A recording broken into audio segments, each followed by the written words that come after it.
مسلسل سنتے آ رہے ہیں، اللہ تعالیٰ نے روزہ دار کا مقام کون سا رکھا ہے۔ روزہ دار کا یہ مقام اور مرتبہ تب ممکن ہے کہ جب ہم روزے کی مقصد کو پورا کریں۔ اگر روزے کی مقصد کو ہم پورا نہیں کرتے تو یہ فضائل کی کمال کی شان کی عظمت کسی انسان کو حاصل نہیں ہو سکتی۔ روزے کا مقصد تقوی اور پرہیزگاری ہے،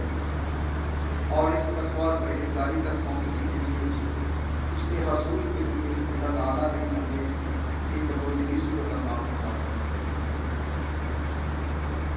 جو چیز بھی ہوتی ہے ایک اس کا مقصد ہوتا ہے، ایک اس مقصد تک پہنچنے کا ذریعہ ہے۔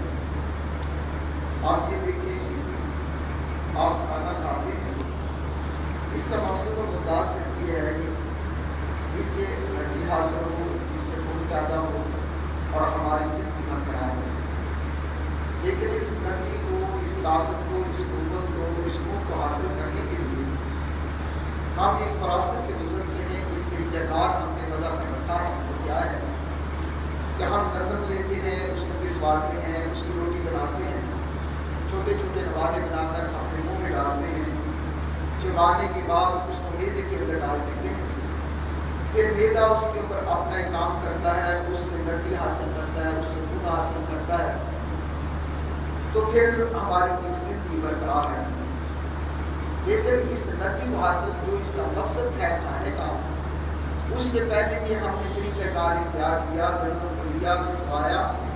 اس کی روٹی بنائی، پھر نوالے بنائے، اس کو چبایا، پھر میدے کے اندر منہ میں ڈالا۔ اگر کوئی انسان اس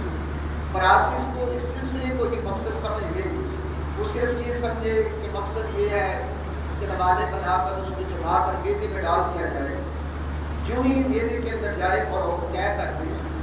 اور اس کے بعد کہے کہ میں کمزور سے کمزور ہوتا جا رہا ہوں، طاقت مجھ سے چلا نہیں جا رہا، تو آپ تو کہتے ہو کھایا جائے تو یہ ہوتا ہے، طاقت ملتی ہے،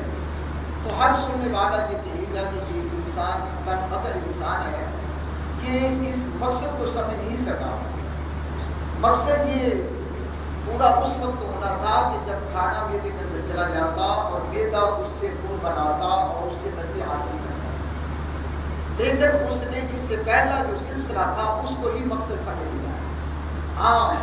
اگر وہ خون بنا لیتا، انرجی حاصل کرتا، پھر وہ کہتا کہ مجھے طاقت نہیں حاصل کی، پھر تو کوئی شکوہ تھا۔ اسی طریقے سے انرجی حاصل کرنے کے لیے یہ ایک پروسیس سے چلنا پڑتا ہے، یہ ایک طریقہ کار ہے، اصل مقصد وہ ہے۔ اب اللہ تعالیٰ نے بھی یا ایھا الذین آمنوا کتب علیکم الصیام کہ روزے کا ایک مقصد بیان کیا ہے، ایک اس مقصد تک پہنچنے کا ذریعہ بیان کیا ہے۔ روزے کا مقصد کیا ہے کہ انسان متقی اور پرہیزگار ہو، تقویٰ اور پرہیزگاری اختیار کرے، یہ روزے کا مقصد ہے۔ لیکن اس مقصد کے تک پہنچنے کے لیے کیا ہے کہ انسان صبح سے لے کر شام تک نہ کھائے نہ پیے، یہ طریقہ کار ہے، اور اس کے بعد انسان کے اندر ایک تقویٰ اور پرہیزگاری آتی ہے۔ اور تقویٰ اور پرہیزگاری کیا ہے؟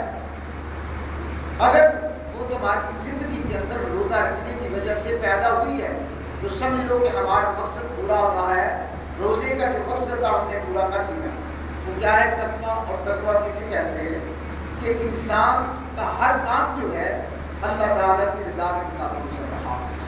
روزہ رکھنے کے بعد اس کی زبان، اس کا کان، اس کے ہاتھ، اس کی نگاہیں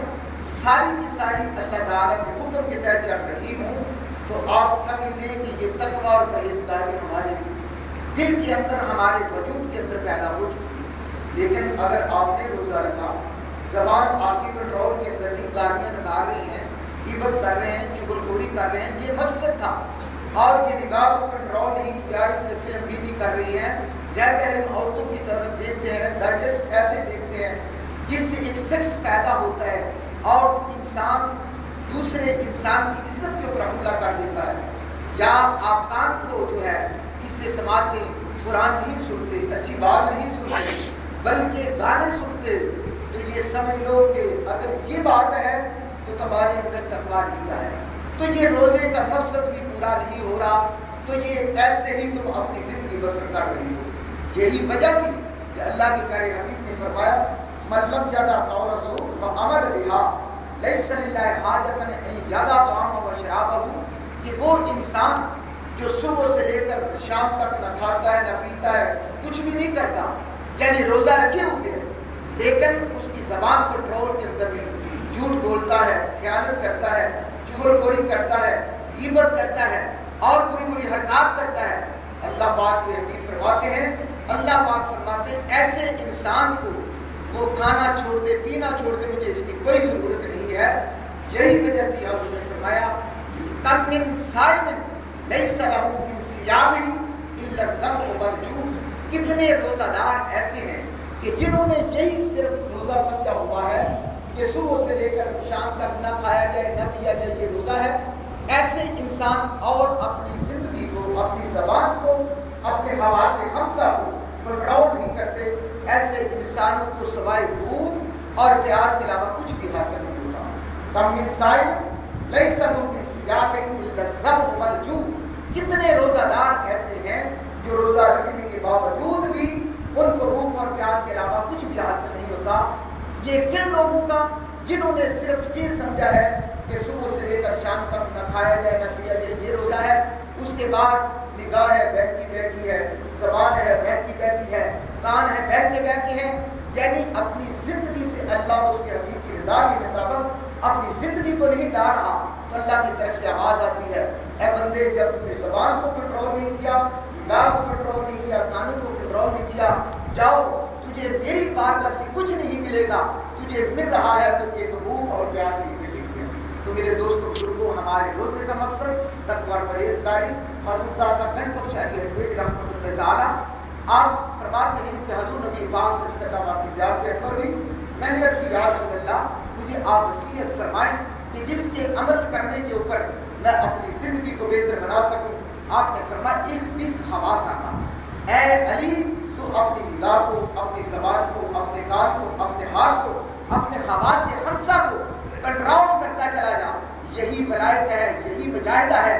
اس طریقے سے جب اپنے حواس کو تو کنٹرول کرے گا تو اللہ تعالیٰ کی تجھے رضا حاصل ہو جائے گی، دنیا کے اندر بھی کامیاب ہوگا، آخرت کے اندر بھی کامیاب ہوگا۔ تو میرے دوستوں بزرگوں، روزہ صرف یہ نہیں ہے کہ نہ کھایا جائے نہ پیا جائے، بلکہ تمہاری زبان کا بھی روزہ ہو، تمہاری آنکھ کا بھی روزہ ہو، تمہارے کان کا بھی روزہ، تمہارے دل کا، تمہارے ہاتھ کا بھی۔ لیکن آج ہم نے یہ سمجھا ہے کہ روزہ لگ رہا ہے، چلو فلم بینی کرتے ہیں، چلو ڈائجسٹ کرتے ہیں، تو یہ بری بری حرکات کرنے سے یعنی سکون نہیں ملتا، گناہ کرنے سے اور زیادہ روزہ لگتا چلا جاتا ہے۔ تو اللہ تعالیٰ سے دعا ہے کہ روزے کے مقصد کو سمجھنے اور اس پہ عمل پیرا ہونے کی توفیق عطا فرمائے۔ وآخر دعوانا